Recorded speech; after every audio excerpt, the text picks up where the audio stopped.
Rogers, the ideal soldier, the perfect patriot, unwavering to the last breath. But everyone, no matter how strong or righteous, has a breaking point. For Captain America, it's not about brute force.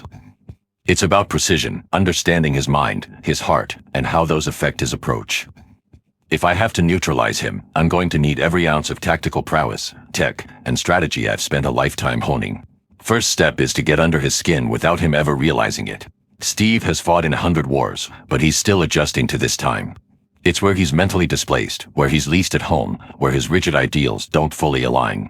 He's a man of the 1940s in a world he doesn't fully understand, torn between his past and a future where everything has changed. Just look at his struggles in Captain America, the Winter Soldier, where he's not just battling enemies but questioning the very government he serves. Learning S.H.I.E.L.D. has been compromised by HYDRA.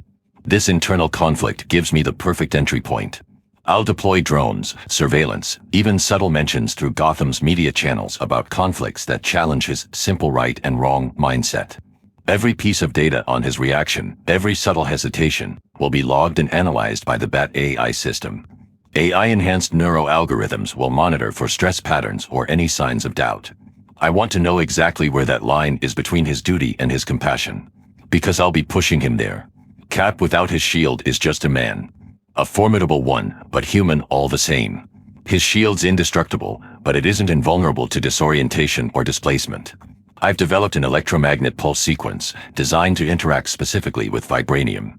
A set of hidden EMP emitters scattered strategically will disrupt his shield's vibrational energy absorption for a short period, making it harder for him to keep his balance or even hold onto it.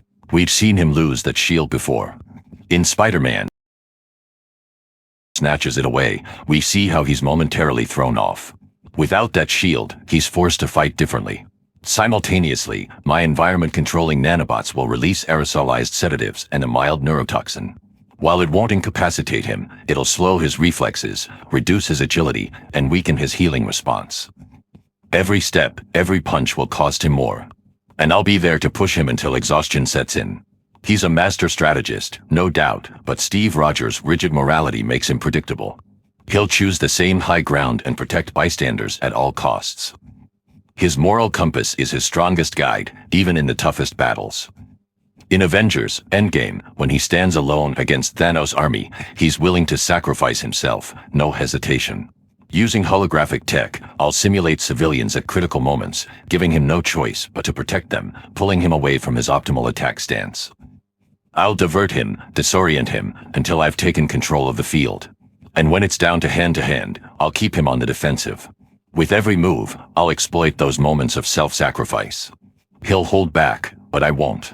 I've faced every combat style, every tactic, and I've had my AI run his movements through millions of simulations.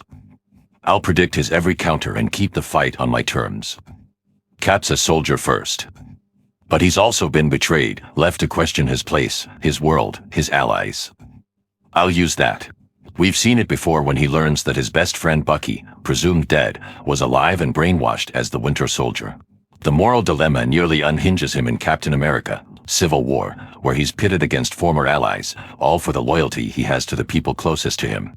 An AI-projected voice feed, sounding like those he trusts, old friends, even enemies from his past, will create subtle doubt, pulling at every mental scar he's ever hidden. Because, ultimately, this plan isn't about beating him down. It's about making him question his approach just long enough to immobilize him. And when he's vulnerable, the Bat cuffs, enhanced with reinforced titanium alloy and electromagnetic field suppression, will lock him in place, rendering even his enhanced strength powerless to break free. Steve Rogers is the idealist. A hero in every sense of the word. But his greatest strength is also his greatest weakness, his trust in a world that he believes in. And I'll use that to make him stand down. Because if there's one thing I've learned, it's that a hero's code can be their cage. And Rogers is the prisoner of his, like to me. But if chips are down and universe is at stake, I won't hesitate to use these contingency plans. I am vengeance. I am the night. I am Batman!